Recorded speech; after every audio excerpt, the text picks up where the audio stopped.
সংমণ্ডল বিষয়াক কাৰ্যালয় দক্ষিণ নগাঁও বন সংমণ্ডল হোজাই জাননী ইয়াৰ দ্বাৰা যমুনা উপত্যকা আঞ্চলিক বন কাৰ্যালয়ৰ অধীনস্থ যমুনা মৌদঙ্গা সংৰক্ষিত বনাঞ্চল ভূমি বেদখল কৰি থকা প্ৰত্যেকজন ব্যক্তিক জনোৱা যায় যেন মহামান্য গুৱাহাটী উচ্চ ন্যায়ালয়ৰ 18/10/2025 তাৰিখৰ আদেশে মৰ্মে অসমৰ বন বিভাগ সংৰক্ষিত বনাঞ্চল পৰা বেদখল আঁতৰাবলৈ নিৰ্দেশ দিয়া হৈছে।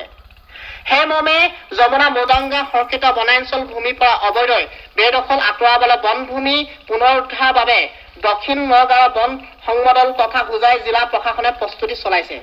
সেয়েহে উক্ত বনাঞ্চল ভূমি বেদখল কৰি বসবাস কৰি থকা কৃষি কৰ্ম চলাই থকা প্ৰত্যেকজন ব্যক্তি আজি ইংৰাজী 30/12/2025 অথবা অহা কাইলৈ অৰ্থাৎ 31/12/2025 তাৰিখৰ ভিতৰত বনাঞ্চল ভূমি সম্পূৰ্ণৰূপে খালী কৰি এই স্থান ত্যাগ কৰিবলৈ নিৰ্দেশ দিয়া হৈছে।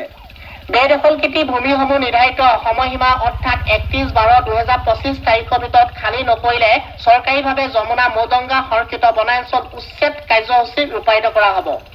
এই উচ্ছেদত কাৰ্যসূচী ৰূপায়ণৰ ফলত আপোনালোকৰ যদি কোনো সা সম্পত্তি ক্ষয়ক্ষতি হয় তেন্তে ক্ষয়ক্ষতি খৰচ দায়িত্ব হোজাই জিলা প্ৰশাসনৰ অথবা বন বিভাগে গ্ৰহণ নকৰিব।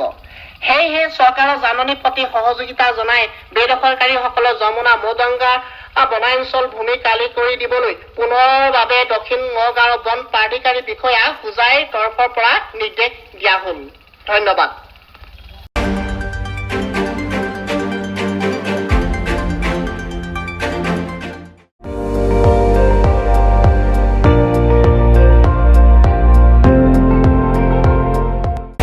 আপুনি চাই আছে ND24 সৰ্বশ্ৰেষ্ঠ নহয় সৰ্বোত্তমৰ দৌৰা।